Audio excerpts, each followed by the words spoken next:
Welcome to another episode of the Breaking the Game show on the Nothing But Net channel on Dash Radio.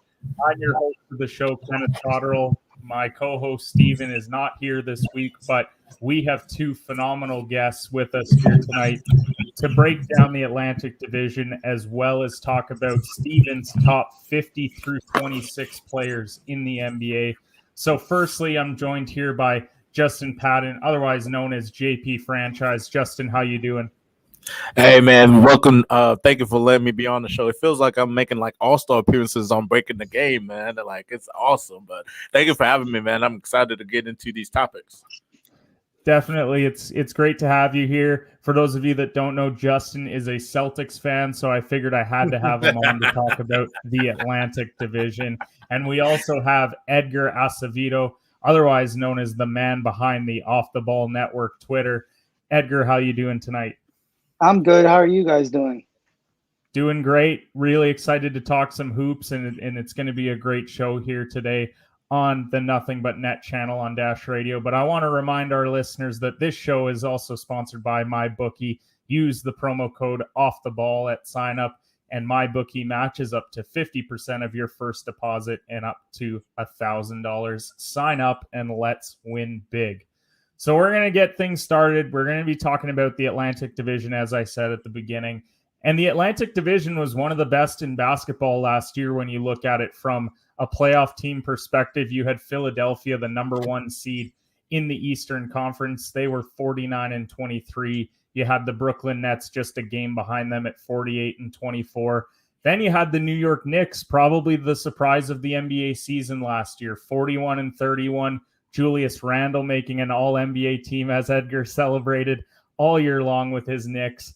Then you had Boston at 36-36, a team that was right in the thick of things until Jaylen Brown went down, and then they unfortunately got bounced by Brooklyn in the playoffs. And then you had the Toronto Raptors, a team that hadn't missed the playoffs since 2012-2013 season. They finished at 27-45. And I mean, when you're looking at them even from a playoff perspective, you've got Philly losing out in the conference semifinals to the Atlanta Hawks. You got Brooklyn losing to Milwaukee. Unfortunately, the Knicks lost to Atlanta in 5 games in the first round, and then Boston losing to Brooklyn as well. So, Edgar, I'm going to start with you. What did you make of your Knicks offseason? I mean, firstly, congratulations on the year last year. It's got to feel great to have that season. But what did you make of their offseason? What do you think the expectations are for the Knicks heading into this season? First of all, thank you. It felt amazing to finally have such a winning season, winning the 41 games, getting the 4th seed in the East was absolutely incredible. In terms of the offseason, I really loved the offseason that we had. I mean, we, for the most part, we addressed the needs that we had, which was scoring and playmaking. If you notice, we had Julius Randle taking a lot of the playmaking decisions on the floor because, as you know, Elfrid Payton was our starting point guard. And, yeah, I know that face says it all. No disrespect to – I don't like to disrespect any players, but, we got what we paid for in Elfrid Payton. He's not that great of a starter, maybe a solid backup, but not a starter, which eventually, of course, moved Derrick Rose to that starting point guard position in the playoff run. And Derrick Rose is good. He's a solid guy. He can still play. He shows us he can still play. He can still score, but you still need another viable playmaking guard. You can't really rely entirely on a guy like Derrick Rose, giving his injury history and his age. You still need another guy right there. And Quickly was too young to do it. We had Theo Pinson. Theo Pinson was our 3rd stringer, so we weren't going to throw him out there. But now we have Kemba Walker. The Kemba Walker addition is very solid. I think it's a high reward, low risk type of move. We got him at a decent contract. He doesn't have a player option, but that's still okay because we gave him manageable money. And like I said, if his knee holds up and he plays around 80-something% of the games at least, then that's a big payoff for us because I still think when he's healthy, he's still one of the best point guards in the NBA, I think, in terms of scoring and passing. He's a really good playmaker, and he's a very good scorer. He averaged around almost 20 points a game, 4 assists, and 5 rebounds when he was healthy with the Boston Celtics. And aside from that, we also got Evan Fournier, who also came from the Celtics. He's a very good scorer. Again, he's a good playmaker for his size. He's a big guard. So if you wanted to play a smaller lineup, you can't really hide any players on him. He's good at fishing out mismatches. So in the playoffs, we could have used him against a guy like Trae Young. Instead of the Hawks hiding Trae Young on Reggie Bullock, that would have had to been Evan Fournier that he would have guarded. And I'd like to think that Evan Fournier would have taken advantage of that type of matchup. We saw what he did in the Olympics. I believe he was the second leading scorer with France in the Olympics. And the guy has no fear. He doesn't back down from anybody that he plays against. And again, that's a big piece to add when it comes to playmaking. I do believe Tibbs is going to get him to play defense, though, because if he doesn't play defense, it doesn't matter how much money he's making. It doesn't matter how many years he has on his contract. He's just not going to see minutes. And I believe Tibbs is going to force him to play defense and be a lot more attentive to that side of the floor. Yeah, when I look at the Knicks offseason, I mean, as much as I give the Knicks a hard time, I love to do it mostly just to poke fun at Knicks fans. It's something that I do. I do it with every fan base. But, I mean, I like the extension for Randle, 4 years, 117. I think that's a really good contract for a guy that was an all-NBA team last year. And he showed significant signs of improvement. I liked his original contract when the Knicks got him at 3 years, 63. I thought $21 million for a guy who's like 19-9, and he's even surpassed that now. So I think getting Randle on the contract that you did was huge. I liked what you said about Kemba being like low risk, high reward, because $8 million a year for a guy that was an all-star just a couple years ago, he still can play at that all-star caliber level, but he just needs to stay healthy. So the fact that you go from point guards of Elfrid Payton and Derrick Rose to Kemba Walker and Derrick Rose, that's just a significant upgrade there.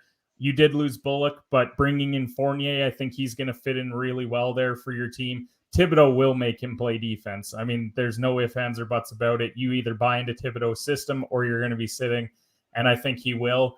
And then just re-signing Rose, Noel, and Burks, all favorable contracts, not too long, pretty good money on all of them as well. So I do think the Knicks improved. And then when you look at RJ Barrett going into year 3 as well, if he takes that next step, I mean, the Knicks could go from, I mean, they were the 5 seed last year. Other teams got better. They could potentially move into the top 4.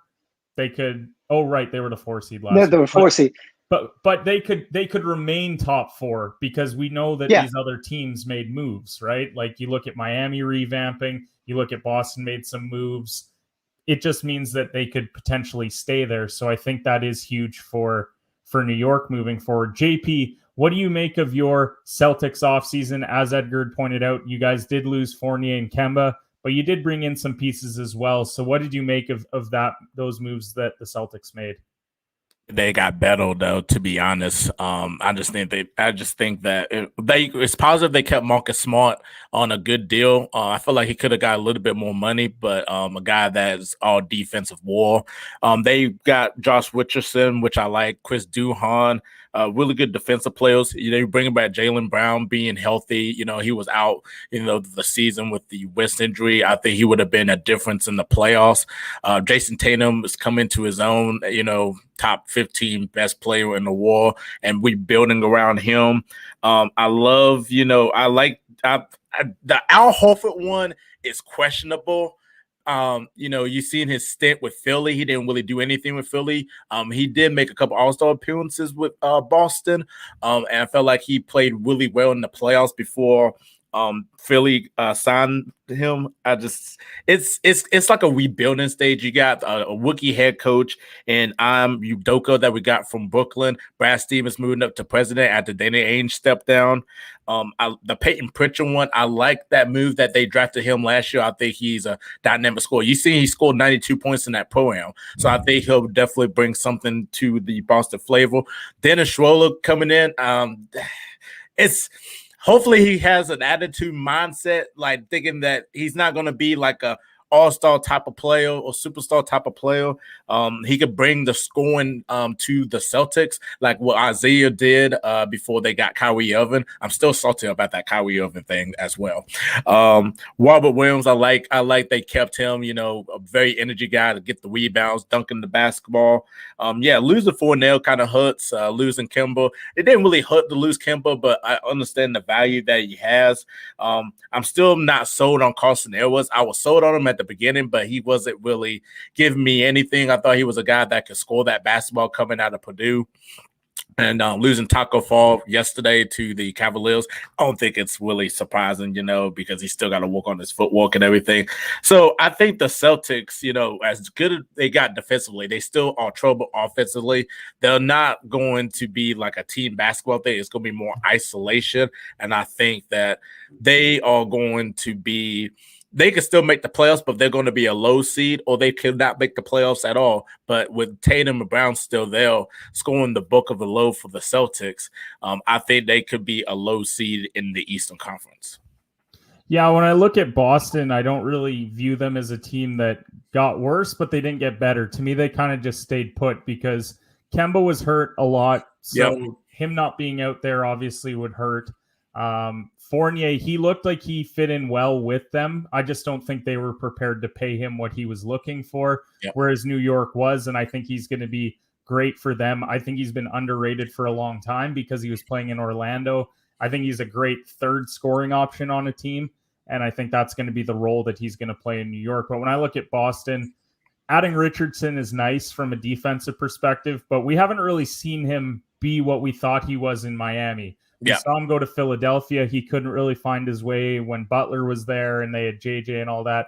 And then he goes on to Dallas, another just situation where he doesn't fit. He's not a great shooter is the unfortunate part about Richardson, and all the teams he seems to go to, they want him to be a shooter, and that's just not what he does. He's more of a defensive guy.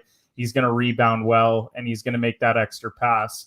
So I think in Boston let's face it, you guys were a top 6 seed before Jaylen Brown went down. But with the other teams getting better, I agree with you where I think 7-8 seed is probably right around the mark. I would compare the Schroeder deal just like Kemba's. It's low risk, high reward. It's not a lot of money. It's a 1-year deal. It's a prove it year. Because let's face it, Dennis Schroeder, he didn't have a bad regular season last year.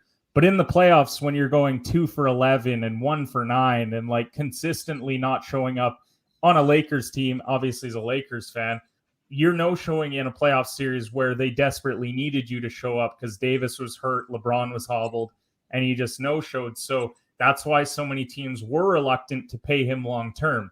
Now, if he comes back, I don't see Boston getting out of the first round this year. It just feels like a first round and out once again for them. But if he comes in and has a good playoffs, like he averages, let's say, 18 points and 6 assists, and he's got some rebounds and he looks solid, he's shooting efficiently, I think he will be due for one of those 4 years, $100 million type deals, $80 million type deals. Because if you're producing in the playoffs, then your value is going to be there at the point guard position because a lot of these point guards are locked up long-term anyways. So he's going to be one of few on the market that's going to have a lot of value if he shows up in the playoffs. But when it comes to the other 3 teams in this division, you've got Brooklyn, who, they made a lot of moves for a team that you think of just Kyrie, Harden, and Durant, because you retain Blake Griffin, Bruce Brown, you bring in Patty Mills, you bring in James Johnson. They drafted Cam Thomas, which based off of Summer League play, looks like it could be one of the steals of the draft. He's a guy to keep an eye on for 6th man of the year or all rookie first team, second team type guy. They did get rid of Shamet and they had to give up Spencer Dinwiddie, but I think we all knew Dinwiddie was not in the long-term plans of the Brooklyn Nets. The second they made the move for Harden, his days were kind of numbered for them. When we're looking at Philadelphia, everything with Philadelphia depends on Ben Simmons because we know that he demanded out yesterday, said that he's not reporting to camp. But what can Philadelphia truly get back for him? And it was something that I was talking with Mo about on my show last night. And what is the real value of Ben Simmons? Because Is he top 25 player? Probably not. Is he top 30, 35? I would say he's in around that range. So what does that command as far as a trade goes? Edgar, I'll ask you this. What do you think Ben Simmons' trade value truly is right now? Well, I certainly don't think his trade value is what they were asking for before with the Warriors. Definitely not that high. I mean, if he could shoot, and I know we've heard that a million times before, if Ben Simmons could shoot, if he had a three-point shot, he would be miles better than what he already is. I know everybody gets tired of saying that, but that's the reality of it. If he was a better shooter, I mean, you could see the Warrior, and you could see the Sixers demanding that type of trade originally.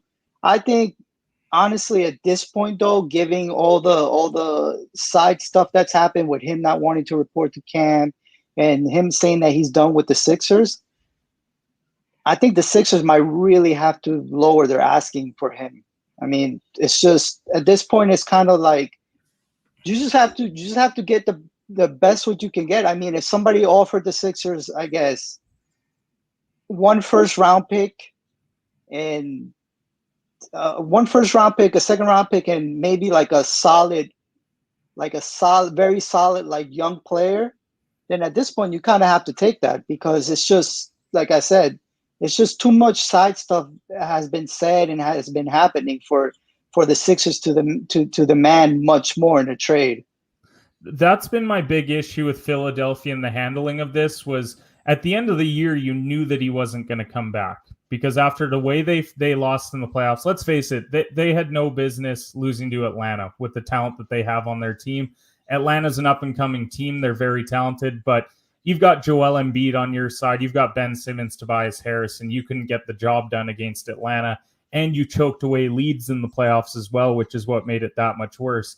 So knowing that he wasn't going to come back, they should have capitalized right away by getting a trade done 6 weeks ago when the trade value was a bit higher, because now all this stuff comes out while him and Joel are fighting. And of course, Joel puts out that they aren't, that they're fine. And that's good to see on his end. I think that shows a lot of leadership that he's willing to put something out like that. But the value is just so low now. And I don't know what Philadelphia can truly get for him. Like we were talking about Portland potentially trying to send CJ McCollum or something. But if you're Philadelphia, you might have to throw in Tyrese Maxey at that point to truly make it worth Portland's while. So, and again, just to piggyback of what you're saying, to me, his trade value really started going down the second Doc Rivers threw him under the bus. Yep, after that Game 7 press conference. Exactly. I mean, if the Sixers were really thinking, okay, you know what, maybe he doesn't come back this season. Maybe we don't want him. It's time to experiment with something else. You don't have your head coach go on a Game 7 post Game 7 interview and say, well, you know what? I don't think he's the type of guard you can win an NBA championship with. Right there, off the bat, you're throwing his name under the bus, and his value starts to decrease from that second on. No, for sure. And I think that's why you had to trade him right away, because every day you wait, the value just gets lower and lower. It wasn't an asset that was going to increase in value. You had to capitalize when the iron was hot for him, which was, okay, maybe we can get a deal done now. It could have been a couple firsts with a solid starter and a young player. Now, as you said, you're looking at a pick, like a first rounder, second rounder, maybe a young player or a serviceable starter. And that's not great value for a former number one pick that is an all defensive player, been an all-star for multiple years. That's just not great. Exactly. And maybe not even a high first round pick, maybe like a, mid first round type of pick. Like you said, you had to strike when the iron was hot. And now you put yourself in such a sword against the wall type of situation where like you have to do something, but you have to really think through what you have to do, because now you're going to end up with less value than you originally could have gotten for him. You don't want to have what happened to the Raptors many years ago with Vince Carter, where you end up with Alonzo Mourning, who never plays a game for the Raptors, the Williams boys, and nothing else for one of your franchise talents. And they need to capitalize on that. And speaking of Toronto, no real significance move made on their part. I mean, we did see Kyle Lowry departing, which I think we all knew was going to happen. Up in Canada, they believe Lowry's the greatest Raptor of all time. He's probably the greatest Raptor, not the greatest player to ever play for the Raptors, given his history there. But them re-signing Gary Trent Jr., I think it's a nice deal. $18 million a year for a young player that shows a lot of promise. And they've fallen in love with Malachi Flynn, which I'm still trying to figure out why the love is as high as it is for them. But I just don't think they made enough moves to make the playoffs. Justin, what do you make of what the Raptors did? They didn't make really any moves. They're still trying to figure out a way to trade Pascal Ciaco. We keep hearing that he might be a Golden State Warrior. So you thought Pascal Ciaco would be your franchise guy, and apparently the president think that he's a lot smarter than what a lot of fans think that should be happening, but he is not. But Pascal Ciaco probably going to end up being traded, and they figure out he's not the franchise guy. Fred VanVleet, you think he might be a franchise guy, but he's just a solid player, even though he scored 54 last year, but he's still a solid player. The upside would be Anunoby. Anunoby is increasing his points a game. If you look at his stats each year, he's very coming up there in terms of points. His defense is already there. He's going to even become a greater defensive player and could make an all defensive NBA team. So that's a really good upside. The draft, they didn't really draft well. You would think they would get a Jalen Suggs for leadership purposes, but then they got Scottie Barnes, which I don't understand. He's a defensive player, but he's not he doesn't bring that leadership or the scoring to the Raptors. So it's still questioning with that one. You get Dragic and Precious from Miami. Dragic has always been a solid player, a guy that could facilitate and can score buckets too as well. And Precious, but Gary Trent Jr., that was a really good upside that they're getting from the trade last year, but they didn't really do anything. It's pretty much they basically are trying to rebuild, or I don't know, they just want to stay into the 20-something wins every year until they find to get somebody, but they ain't really make any moves though. Nick Nurse still there. Well, and the thing about Dragic is that he's even said that he's got no interest in playing for the Raptors to begin with. So really, they made that trade to get Precious Achiuwa, which is good because he's shown promise with Miami. Yes. He's going to get plenty of opportunities to play there. So I am intrigued to see how he's going to fit in Toronto. So as far as the division goes, I mean, we're going to give our predictions as far as where each team is going to finish. Starting at number 5, I think we all have Toronto. Can we lock that in as Toronto is the 5 in this division? Yeah, I think so. I think Toronto finishes last in the division. I mean, one of their biggest signings in the offseason was Svi Mykhailiuk, I believe, if I'm saying that correctly. I mean, he's a solid shooter, but he doesn't move the needle at all. So when you have to get excited about a player like that, then, the season is not really going to be something you got to look forward to. Sorry, Drake. I think they'd be lucky to win 30 games next year. That would kind of be my range for Toronto. At number 4, Justin, who have you got at 4? My Boston Celtics. I think, like I said earlier, they didn't really improve a lot. I mean, they didn't do worse, but they didn't really improve. ISO ball still a factor. They got a good defensive team. They got some good defensive guys, but losing, Fournier and Kemba Walker kind of hurts. And you don't know what they're doing. You got a rookie head coach, Brad Stevens. I don't know if Brad Stevens is going to implement the rookie head coach to play in his style. I think the Celtics will be a low seed because Jayson Tatum, that's the only thing I'm going to give them a low seed is Jayson Tatum and Jaylen Brown, bulk of scoring. And, hopefully they can stay consistent and hopefully the chemistry will still be there. But Celtics at number 4. I've got Celtics at 4 as well. Edgar, who have you got at 4? I got the Celtics at 4. I mean, the only way they can possibly move up, and maybe that's to 3rd place if, and I say if, Jaylen Brown and Jayson Tatum were to have monster seasons, and they were to remain healthy, and if they can get something decent out of Schroeder, because I know we all like to make the jokes and say Schroeder, lost the bag and all that, but at the end of the day, Dennis Schroeder is still a pretty solid basketball player to have. Yeah. Yep, he just wasn't worth what he was commanding. He was like Simmons, the value just appreciated with the way that he played in the postseason. Boston, for me, they're they're going to hover around like 42-40 type record. Like they're going to be right around 500, maybe a game or two above, which is probably enough to get you into the playoffs in the Eastern Conference as a 7 or an 8 seed. My third place team, I got Philadelphia right now because the uncertainty around Simmons is just like what are they going to get back here? I mean, if they actually went out and got CJ McCollum, for me, they move up to 2. They would leapfrog the Knicks. But given we just talked about the fact that it's depreciating value, I don't know if they're going to get that for him. JP, who do you have at 3? The Philadelphia 76ers. The Simmons one is like up in the cloud and everything. I like that we signed a Danny Green, a 3-point shooter and defensive player. You still have Tobias. You still have Embiid, who just got the $196 million max, so you know who's going to be the guy. You still got Steph Curry. Andre Drummond, we keep forgetting about him. He signed with Philadelphia. It's questionable with him. I think he'll be a good backup to Embiid, or he could be a starter if Embiid gets hurt. But Philadelphia, Doc Rivers, the coach that he is a good coach, but I don't think he'll take that team to the next level. So, yeah, this one, so Philadelphia is going to probably be the third best one out of the Atlantic division. Yeah, and they did draft Springer, Petrusev, and Bassi. I did think that they had a pretty good draft, but how much are they going to play on a team that has playoff aspirations is the issue. Edgar, who would be your 3 through 1? To me, 3, I think I'd put the Sixers there. If they lose if they keep Ben Simmons and somehow they manage to keep him happy, which I don't think they will, but if they do, I think they can finish either 1 or 2. But without Ben Simmons there, I think they finished 3rd.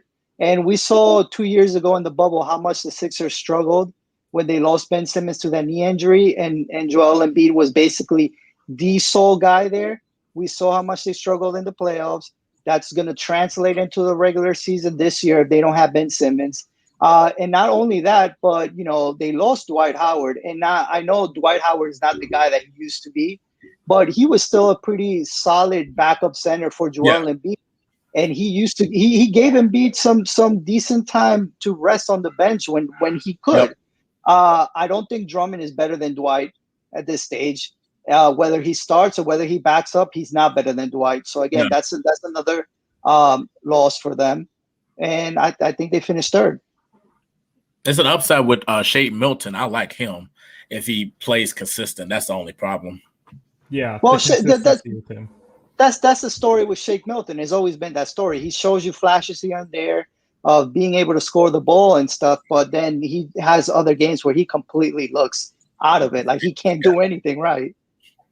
Exactly. And I think from there, we both know, or all 3 of us know, the Knicks would then be our 2nd seed in this division, with the Brooklyn Nets finishing 1st, potentially 1st in the conference, depending on health with that team. So the Atlantic division, it's going to be a ton of fun to watch. There's going to be a lot of great games, even within this division. Like I'm going to be tuning in when it's Knicks Philly, when it's Boston Brooklyn. Like there's going to be a lot of great games within this division. And I truly think it is one of the best in basketball. Mm-hmm. So with that, we're going to head over into the top 100 players list. Now, as I said at the start of the show, my co-host Steven is away for the next little bit, but we do have his list. What better way to poke fun at Steven while he's away than dissecting his list? And we'll be dissecting mine next week as well. So don't worry, Steven, if you're listening, you will definitely be seeing my list on here as well. So we're going to start with Steven's players 50 through 46. I'll give you a bit of a breakdown of why I think Steven has them here. And then you guys can weigh in on maybe a player that you like here, or maybe a player that you're not as high on as he was. So starting with the first 5, the 50th ranked player for him was Kristops Porzingis. Now, on my list, I had him a bit higher. I had him up at 71. He was still a 20-9 guy last year. Despite all the talk of him and Luka not working, I do think he still brings a lot to the table.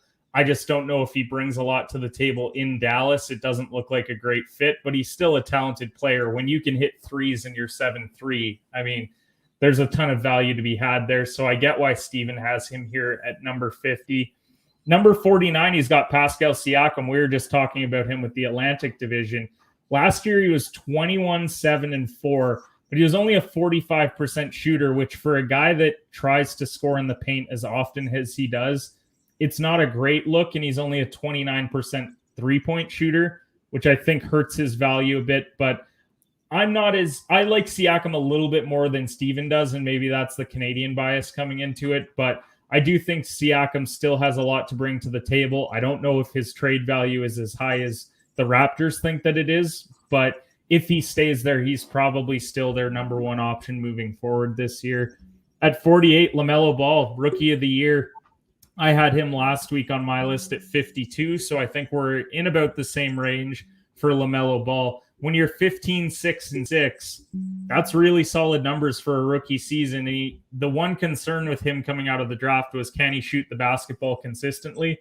He was a 35% shooter from downtown, so I think he silenced a lot of his haters by being able to shoot as well as he did early on in his career. At 47, we got a guy that was an all-star in Nikola Vucevic, but 23, 11, and 3. He shoots 40% from downtown as a center. Now, he doesn't take them at the clip that guys like Steph do, but the fact he's a 40% shooter as a 7-footer is also really impressive.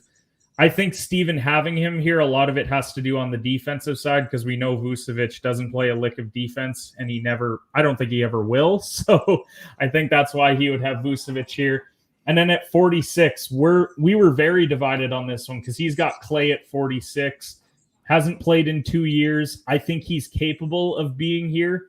I had him at 75 last week. The reason being, we got to see it. We got to see what he's going to be like, because if he's 80% of Klay Thompson, he's going to be a little bit lower on this list than 46. But if he's 100%, I think 46 is definitely a good range for him. So, JP, what do you make of 50 through 46? The Klay Thompson one, 20% of Klay Thompson is better than half of the NBA players today. I would just say that for sure. But, the injury, Klay Thompson would be a little bit higher if it wasn't for the injury, and he haven't played in 2 years. The Lamela Ball one, he's going to continue to rise, Rookie of the Year, a guy that's Charlotte's going to be a playoff team. With the moves they had and everything, they're going to be a playoff team. And they're still young. So, yeah, they're still young. So, Porzingis, if you look at the stats last year, that was his best season, to be honest, and stat wise, even though it doesn't look like an eye test that he fit with Dallas and all that, which we could see. But if you look at the stats, that was his best season.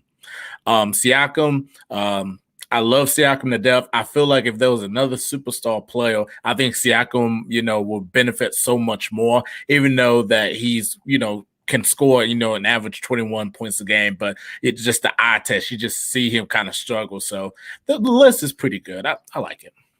I mean, if Siakam just had a player like Kawhi Leonard or something, I feel like that I'm digging the dagger in for Raptors fans who are still missing Kawhi Leonard.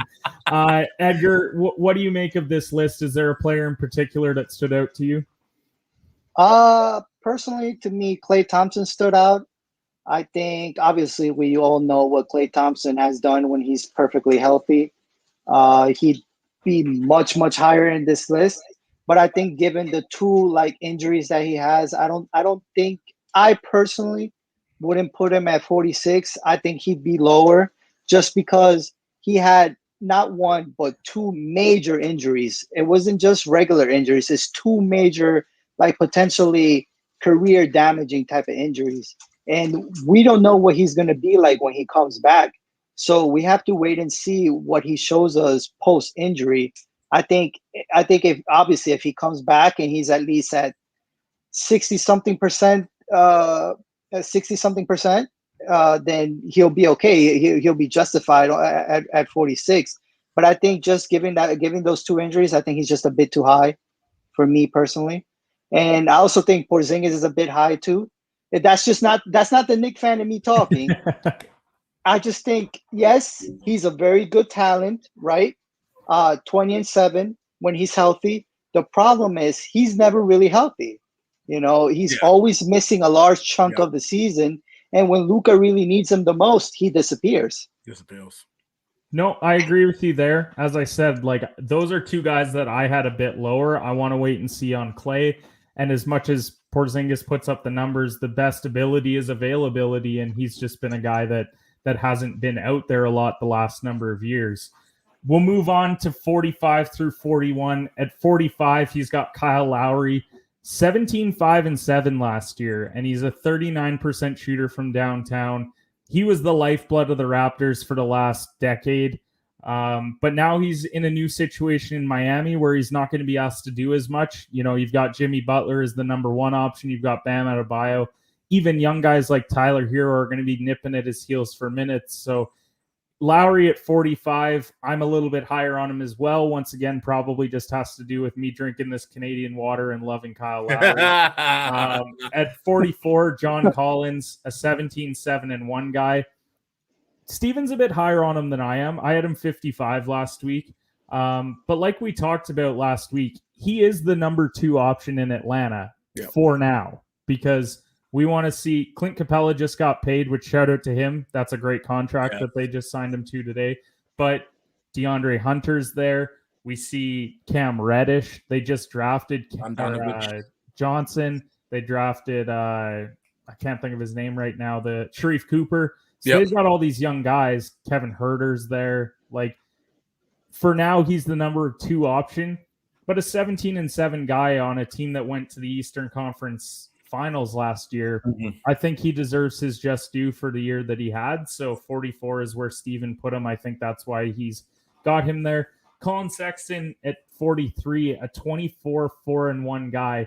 He's putting up great numbers on just a really bad basketball team, but you can't fault him for that. He's been given the opportunity, and he's running with it, and he's looking at some pretty big contracts down the line, whether it's from Cleveland or it's other teams. I mean, he looks like a really special talent for them, especially on the scoring side. 42, Michael Porter Jr.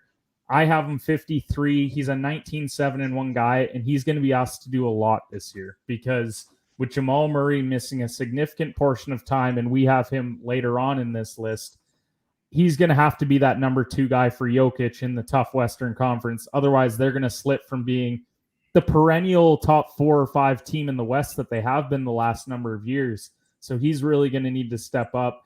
And then at 41, DeAndre Ayton. I think a lot of people were concerned about him until Chris Paul got there last year. And then he was a 14 and 10 guy. He's over a block a game. He shoots 62%. So that's great to see out of what is the number 3 option in Phoenix. Probably who Phoenix hopes is the number 2 option in a couple of years here. And I think he's just going to continue to grow with Chris Paul there. Edgar, which players stand out to you from 45 through 41? I think John Collins stands out to me. I think personally, I would swap John Collins to 43 and move Colin Sexton to 44. Just because, yes, the numbers that Colin Sexton puts up are nice. And yes, it's also not his fault that the Cavaliers are underperforming so badly. It's just the Cavaliers. But I think it's a lot easier, in my opinion, to put up bigger numbers on a losing type of team.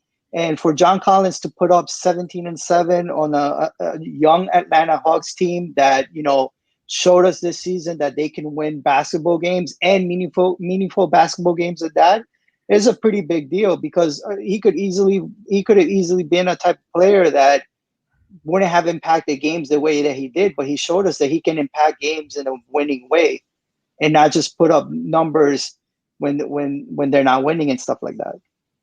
Yeah, I could agree there. I think it is impressive, especially the amount of mouths to feed in Atlanta, because they go 8 or 9 guys deep with their roster, and it's only going to get even more this year. So I would agree there. JP, who's the player that stands out to you? DeAndre Ayton, had a monster, year in the playoffs, really improved his game. And, I was kind of scared of him. After Phoenix drafted him, everyone was very high on DeAndre, and it was kind of scary because he wasn't really healthy and also was just kind of struggling because you thought him and Book would be the 1-2 punch. But, with him having that monster one in the playoffs like he did, he justify his due. So I like him at 41. Kyle Lowry, I feel like he might I love Kyle Lowry to death. I think he should be a little bit lower because that Miami team, Butler, Bam Adebayo, I think Kyle can still contribute, but you're getting older, and it's like you're gonna ask a lot of them. You got that young talent of Hero and Duncan Robinson who just got paid. Congratulations to him. So I think Lowry probably going to go a little bit lower. It just seems like he's just slipping down the cracks each year, stat wise. So. Yeah, I think with Lowry, the question is, can he maintain what he did last year, or is he starting to hit the decline now? And that's why I think a lot of people were concerned with the contract they gave him. But for now, he is at 45 on Steven's list. When we're talking about 40 through 36, got a couple pacers here. I mean, we've got Malcolm Brogdon at 40, one of the really underappreciated players in the league, a 21-5-5 guy. Steven has him higher than I do, and I still think like 40 is it almost seems like it's too low when you look at the numbers, but when we start to get into the players and how many guys there are, I think it's just tough in the league. There's so many talented guys. At 39, CJ McCollum, 23, 4-4. I was honestly shocked to see CJ's a 4-assist guy, because a lot of the time you just think of him as like, well, he's just Lillard's scorer next to him. Like, you would think he's like a 25 and like 3 or 2 type of guy, but he distributes really well, and I think he plays his role well in Portland. So he's at 39. DeMar DeRozan at 38, coming off a 21-7-4 year. I think he personally got robbed of being an all-star last year when they gave it to Mike Conley. Now he's heading to Chicago, where he's not going to be asked to be the number one option there. The number one option in Chicago is going to be later on in this list. And I think even him as a second option, since Toronto, he's really become a better passer and a better all-around basketball player. So I think he's going to have a great year in Chicago. Domantas Sabonis, a 20-12-7 guy, severely underrated by the majority of the NBA. But I think that often happens when you're in Indiana. It's just a market where you don't see a lot of Indiana basketball games, but from a fantasy perspective, you love Domantas Sabonis. I mean, you just see he contributes in every fashion, and he's a solid defender too. So I love 37. Jamal Murray at 36, 21-5-4. I'm lower on him. You'll see him on my list last week. It's mostly due to the injury, though, because we're not going to see him for months and potentially into the 2022 year as far as Jamal Murray goes. So JP, who's a player that stands out to you on this list of 5? Sabonis. I love Sabonis at 37. Like you said, severely underrated, and you read the stats, 20 and 12 guy, very underrated, and coming up in the All-Star game each year, a guy that really helps his Indiana team. I love Malcolm Brogdon, very underrated. That Indiana team is very underrated, and they're going to make a run. They're gonna make a run next year. Miles Turner coming back healthy. I don't know if they're trying to trade for him. They're probably trying to trade for him. Karis LeVert. That team's coming. Jamal Murray, like you said, Kenneth, I got him a little bit lower just because just the injury perspective. How healthy, he's going to be, or is he going to play this season? That's just a lot of questions around with the injury. So those are the 2 players that came out to me. Edgar, who's the guy for you that stands out on that list? DeRozan. I love Jamal Murray. Like, I love the way he scores the basketball. I love the way he plays. But again, same situation with Klay Thompson. He's had a major knee injury, and you just don't know when he's going to play. You don't know what type of production he's going to give you after the injury. Although an ACL injury for a type of guy like him could potentially not be as big of a deal, but still, you just got to put that type of question, the what if type of question anyways. But again, DeRozan really impresses me because I used to view DeRozan as, just a pure type of scoring guy who wouldn't really rely on a 3-point shot because he didn't really have a 3-point shot, but he's learned how to really recraft his game. He's become a solid passer, a very solid playmaker. And you could see that even without shooting the 3-point shot, which is huge in today's game, he's learned how to take that next step and still stay relevant in the later stages of his career. Like, he can still play at a very high level. And I think now that he has more running mates, like he has Zach LaVine, he has Vucevic, he has Lamelo. He can focus on what he does best, which is the scoring. And if he does choose to play make, he has a lot of really great options to go to. Yeah, he met Lonzo, everybody. He met Lonzo, not LaMelo. Yeah. Oh, I'm so sorry. No, you're good. At least I didn't say LiAngelo. Yeah, that would have been a lot worse had you gone LiAngelo. And at least we've had LaMelo on this list, so shout out to him. But yeah, I agree. DeRozan's transformed his career, and it's great to see. When we head into players 35 through 31, Julius Randle at 35, a 24, 10, and 6 guy. We're talking about a guy that last year was an all-NBA player. I think he's getting a bit slighted based off of the rankings, but they're also not mine. So Steven probably has his justification for Julius Randle. At 34, Jrue Holiday, 17, 6, and 4. One of the best two-way players in the NBA, especially on the defensive end. He's one of the best on-ball defenders there is. 33, Brandon Ingram, 23, 5, and 5. He plays second fiddle to Zion, but he's a legitimate all-around player. I think of him a lot like a younger DeRozan, where everyone just thought that he was a scorer, and to see him getting those assist numbers up, his rebounding up, it's a great sign for Brandon Ingram there, because the Pelicans need to get good fast as the Zion clock is ticking. 32 for Ben Simmons, 14, 7, and 7. He shoots 55%. Obviously doesn't shoot. He lays in 55%. But he's one of the best on-ball defenders in the world. He's up there with Jrue in that aspect. And then De'Aaron Fox, a 25, 7, and 4 guy, 47% from the field. I hope he gets out of Sacramento and really gets to showcase what he can do, because he's one of the best young players in the league. So, Edgar, I don't think I have to ask, but who's the one guy on this list that you might have an issue with or think he should be a bit higher? I got to go with my guy Julius Randle. That's a given. I mean, I don't want to make Knicks Twitter mad either, but that's my guy right there. He showed us, like, for him to turn into an all-star player, most improved player, and all NBA in one season. That's pretty. I mean, you got to say that's a bit unprecedented. Like, not many players get to do that all in one season, a shortened season full of the whole COVID thing, and so many questions. He came in refocused after the tumultuous year he had prior to, and he didn't let that affect him. He came back and he just, showed everybody that he is a legit force to be reckoned with. And I think he can only get better from this. I mean, we've seen that he's a type of guy, when he says he's going to do something, he does it, and he did. He's really shown us that he's a really good player. But I want to point out one more player on the list, though. For me personally, Jrue Holiday. I mean, what can't you say about Jrue Holiday? I mean, NBA champion, Olympic gold medalist now. And he's always been that type of underrated guy where a lot of people didn't show him love because either he wasn't playing in a big market or his numbers weren't like eye-popping.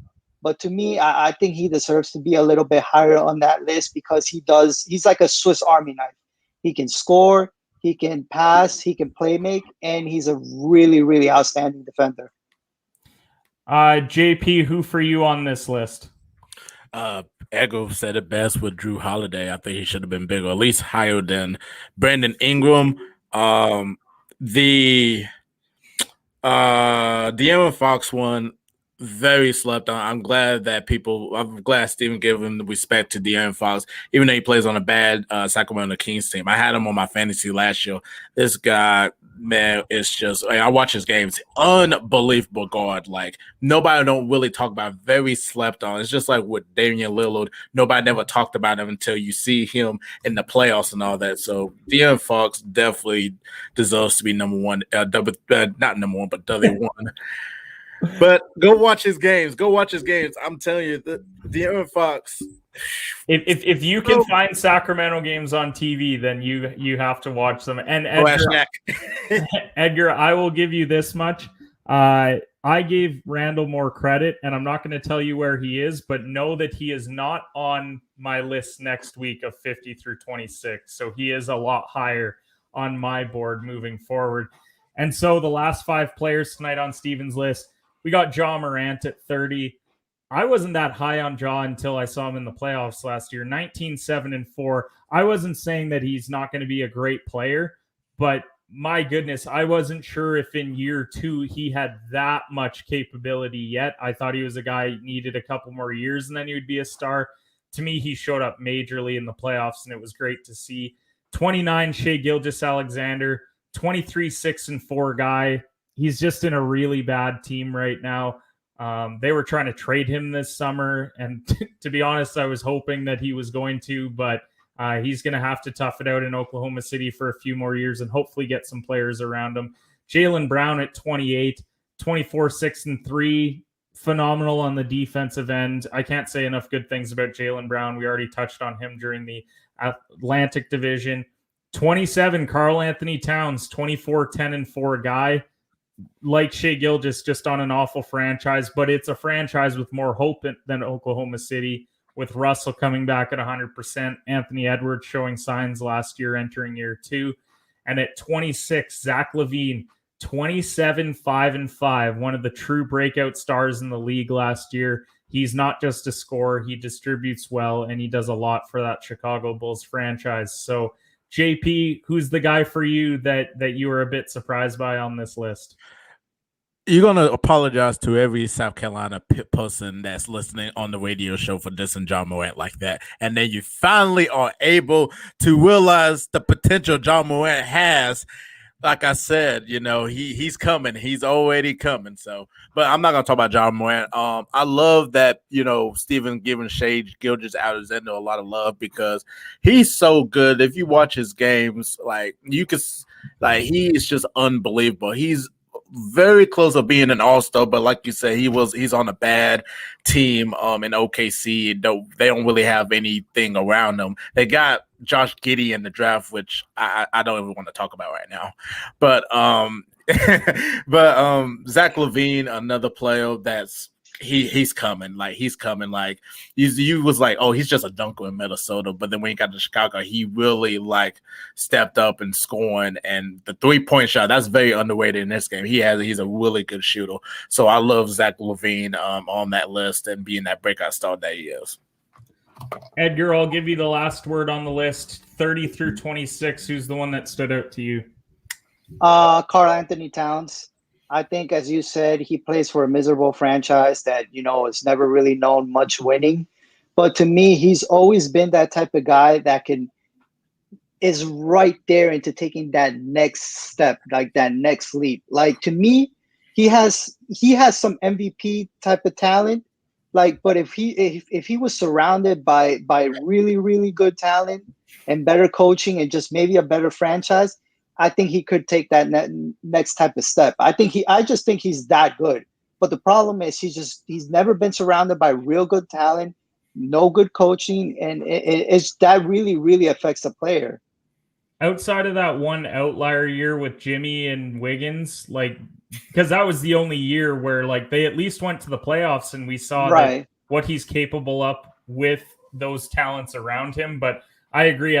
He's like De'Aaron Fox for me. I'd love to see him on a team that's not named the Minnesota Timberwolves, but we'll have to see if that happens in the next number of years here. But I want to thank you guys for coming on the show. As we said, this is the Breaking the Game show on Nothing But Net channel on Dash Radio. You can find all of JP's work as well as mine offtheballnetwork.com. You check out his YouTube page as well. And follow all the Off the Ball Network social media accounts as well. A lot of great stuff there. Edgar does such a good job of running the Off the Ball Network Twitter account. I loved his Cristiano Ronaldo tweet earlier today, the true GOAT in the soccer world, and I don't care who likes it. And be sure to follow me as well on Twitter at BTG NBA Pod as well. Guys, it was a ton of fun talking hoops with you. Stay tuned for next week's episode as we are going to be breaking down the Central Division as well as my player list 50 through 26. There's 3 guys on Steven's list that are not on my list next week because they are in my top 25. So you're going to want to see who are the players that I have outside of the top 25 that Steven's giving a lot more credit to. And we'll see you guys